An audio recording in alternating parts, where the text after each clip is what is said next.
Good morning. We are here with Thierry Mallet, Chairman and CEO of Transdev Group. So, Mr. Mallet, do you think the COVID crisis will bring to long-term changes in the organization of public transport companies, and may you put a focus on Transdev? Well, clearly, with the COVID crisis, we've been through a big loss of ridership. During the lockdown, we had only 5%. Now, during the second wave, we are around 50% ridership. We reached 80% in October, just before the second wave and the second lockdown, which shows that clients were coming back up to 80%. But I strongly believe that in the long term, there will be a change in behavior in our passengers, in our customers. We'll have to take into consideration the consequences of home working. It will not be as big as it is today, but it will be there. So people will work more from home and use less public transport, will move less.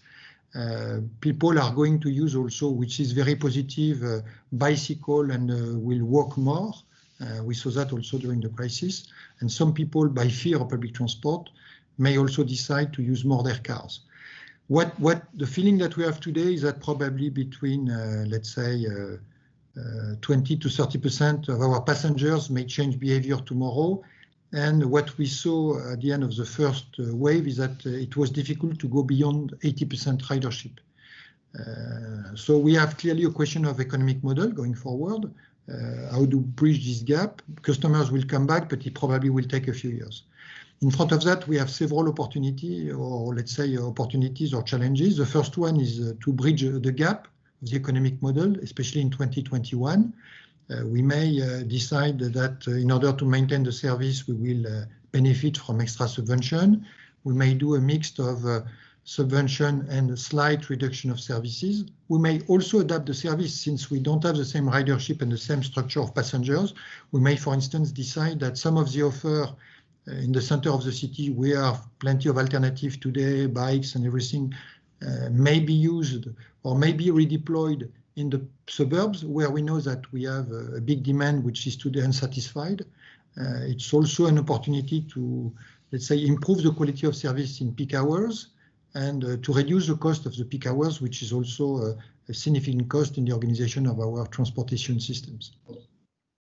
Okay, so on a Transdev document, we read, there is no universal solution for zero emissions. Innovation is required to support territories in their energy transition.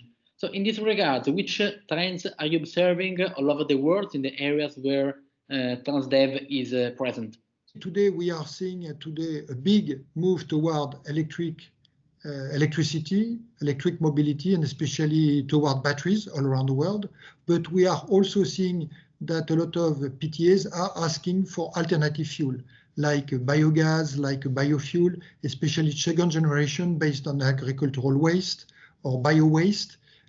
Because it is a nice solution. It answers some of the issues which cannot be solved by batteries today, especially long distance coach services, which we cannot do today with battery vehicles. In the future, we may be able to do it with hydrogen. Would say challenges with hydrogen that we need to be able to solve before making it, let's say, a cost-efficient and globally an efficient way of transport for public transit. Okay, Mr. Mallet, how do you see the organization of mobility in the cities in 10 years from now? Let's try. Well, in 10 years from now, it will be everywhere zero emission, still biofuel, maybe third generation of biofuel, electric vehicle with batteries, and we'll see hydrogen. I believe that by 2030, hydrogen will be readily available. We'll have green hydrogen, long-lasting fuel cells, but I will see also autonomous cars. I think that autonomous cars, autonomous buses will be part of our lives, and of course, we'll see less individual cars. Thank you. Thank you very much. Thank you.